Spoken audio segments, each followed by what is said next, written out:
Coach, you were able to grab some momentum spots in that game, and UConn had an answer. What really was the difference in that really 7-minute stretch or so in the second half after you took the lead, where UConn was able to put a double-digit lead?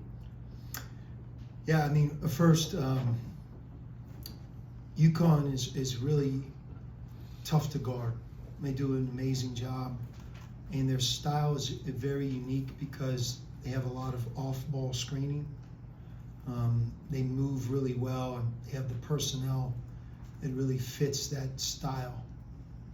You know, guys like Spencer and Caravan, guys are really good players, especially on offense. So, look, they're difficult to guard. I don't care the name of your team. If you play UConn, you have to be at your best. And, you know, like the first 4 minutes of the game, it was kind of like a video game. You know, I just hit 4 threes in a row, bang. And they can do that. So I think part of it is just, that's UConn. You have to be really good. We did a lot of good things. I mean, the first half was back and forth. You know, I felt like we were playing from behind, but you get to halftime, that's anybody's game. I thought the start of the second half might have been our best of the year. Hit a couple 3-point shots. It was great to see Gitas shoot the ball when he's open. Dez made a couple. And, you know, I think we won that first 4-minute segment of the second half on the heels of a tough first half. So you start to add it up, that's 24 minutes.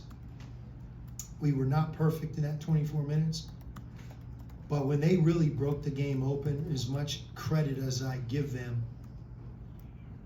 we had a hard time running back in transition, pointing, talking, matching up, you know, having purpose running back, you know, flying around, getting to 3-point shooters, you know, not having 2 defenders run to the same guy. And, you know, I haven't watched it, but I'm probably going to be very accurate. I thought they had 8, 10, 12 points there in a flurry that had everything to do with their transition game and our inability to get back. That's on us. That's the one thing that you can control. You can make that game 5-on-5. You can be disciplined, hard playing, relentless in trying to get back. Doesn't mean you're going to be perfect, but they shouldn't be able to break the game open to the way they did against us. And I thought that was the biggest disappointment in the game for us. Just can't happen. I believe I called 2 timeouts just to try to fix it. And, you know, if a couple guys are jogging back, if it's lack of effort, you know, that's unacceptable. And that becomes the next thing. How do we deal with that to fix it so that we're better? You know, did we fight in the last 3.5, 4 minutes to the end? Yes. And, you know, I was really thrilled with the Boo. 8 offensive rebounds. I thought Gitas shooting the ball, giving us 10 points was great. It was good to see Dez make a couple threes. And we did a lot of things. We shot 27 free throws. But to beat UConn, to actually win the game tonight, I thought that segment that I'm talking about, everybody felt it. Our fans, their bench, their players, our bench, our players, they broke it open right there. So we'll take a look at that part, try to be better. But that's the thing you always have to be razor sharp on, because it's hard enough to beat them, guarding them 5-on-5 in the half court scoring, that when you give them those transition baskets. We had one in the first half where we missed a free throw and they advanced past on the left side and the guy got an and-one on a layup. Again, you could watch 500 college basketball games. It's hard to get a breakaway layup on a missed free throw. So transition defense, that's where I thought we really erred tonight. When you evaluate a game like this, do you look at it at all like, hey, there's a team in there that's still willing to fight and they're coming up short? Or are you looking at it more as, hey, there are these flaws that continue to get in our way? Yeah, I mean, look, I think we're somewhat limited in certain areas. So because of that, we don't have a lot of room for error. And where you feel that when you watch our team play is if we ever have a high turnover game, like for example, I think we turned it over on the last play of the game, so I'll get rid of that one. But we had 13 turnovers tonight. If you play that game with 8 or 9, that's probably the way that you have a chance to win. So when you see us turn the ball over, it affects us winning in a big, big way. We just don't have that margin for error. Same thing with 20-second shots. If you can get 20-second shots in a Big East game, you have to say, man, that's amazing. I mean, we did that. We out-rebounded them 42-30. But what's deceiving is on those 20-second shots, we scored 15 points. It's hard to score 15 points on 20-second shots.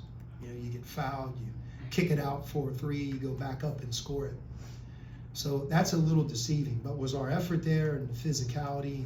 You know, I thought Lazar Djokovic, he had 6 rebounds tonight. He had 2 or 3 that, man, I haven't seen him get. He just really went above the rim and got the ball with 2 hands. That was great to see. But yeah, 20 offensive rebounds, a lot of good things there. But you know, we're trying to win every game, so I don't really look at it as guys are trying hard. I mean, they better. I mean, it's why they're here. That's the requirement. You're going to play hard, and I thought we could have played harder. That's why I keep bringing up this transition defensive deal. You know, jogging is not part of the deal, and if from the perspective of us, the way you fix that is you just sit guys, and you know, you give a fresher player more of an opportunity. But transition defense is really disappointing, and again, I credit UConn. Sean, Quincy was talking about him spending time around UConn in a national championship last year, and what he got from doing that was he knows there's another level that champions play at. I guess my question to you is, how do you get your team to get to that next level and understand there is another level to reach? Yeah, for sure. I mean, that's something that we're working on constantly. You do it through experience, actually going through it. You do it through film. You know, you do it through practices and hard conversations. And sometimes you don't really see it in 1 year. You might see it as a player grows older.